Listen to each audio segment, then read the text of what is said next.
If you're clicking this video, then you probably are going to the gym and you just are trying to figure out what exactly should I be doing to see the best results in the gym. You don't want to make any mistakes that could be costing you gains.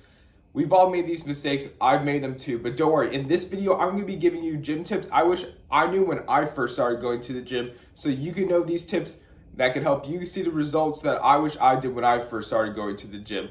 So if you guys appreciate this, please like this video, subscribe for more gym and fitness tips to help you build muscle. Also check out the Instagram and TikTok at Ninja Prodigy, and let's just get straight into the video. The first gym tip I wish I knew was just what progressive overload is and how necessary it is for actually building muscle.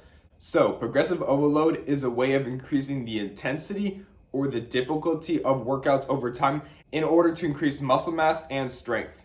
So there are many ways that you could actually incorporate progressive overload, which I wish I knew when I first started lifting. So ways of doing this include more weight for your lifts, more repetitions for your set, better form for your lifts, and sometimes it could even be a more volume just to get more stimulus on the muscle. All these are ways of doing progressive overload. You want to try to use progressive overload as much as possible within your workouts because your muscles are going to be recognizing a new stimulus to adapt to, and the muscles are going to need to be compensating for this higher difficulty of the workout, and this adaptation will cause more muscle growth. The second tip I wish I knew when I first started working out is that no one is judging you when you're first going to the gym on how much you're lifting or how you look. Everyone there is just mostly concerned about themselves, their own workouts, their own lifts, trying to better themselves.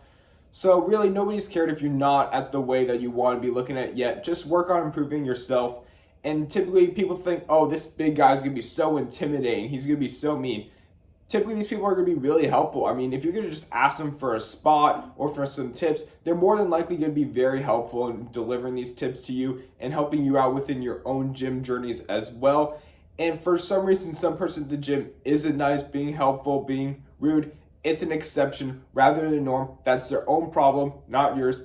Just focus on bettering yourself, like what most people at the gym are there to do. So this relates into my next point. So my third point is, since nobody is caring about how much that you're lifting, why are people ego lifting? Why was I ego lifting? Why are newbies ego lifting? Again, it's better to have good form on the set or the reps.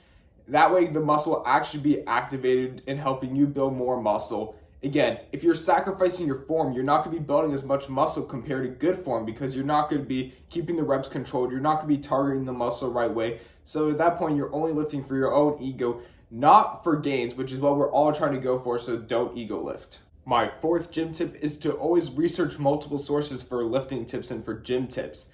Again, it doesn't make sense to only look at one source. Try to look at many sources and try to get the most amount of information possible. You're probably not going to be getting the best exercises to do if you're just looking at one source. So again, either if it's fitness influencers or if it's research studies, try to just look at multiple sources of information and try to see what common patterns there are that these fitness influencers, these studies happen to be saying are good exercises to try to implement, and then try to figure out which ones work well for you, which ones do they recommend, why they recommend it, and then try to implement that into your workout plan.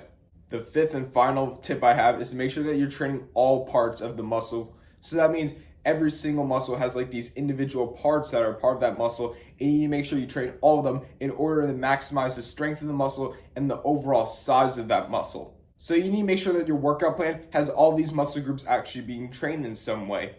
For example, when you have back, you've got your lats, you've got your upper back, you've got your teres, you've got your rhomboids, you've got your traps, you've got your iliac lat.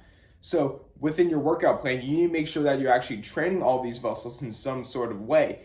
If you have 2 back workouts per week, then find a way to divide it between those 2 workouts. This doesn't mean that every single one of those individual muscles needs to be trained each back workout, but between the 2, you need to find a way to make sure that they are being trained in some way, and focus on the major back muscles like your lat or your upper back are actually being trained in both of your back workouts.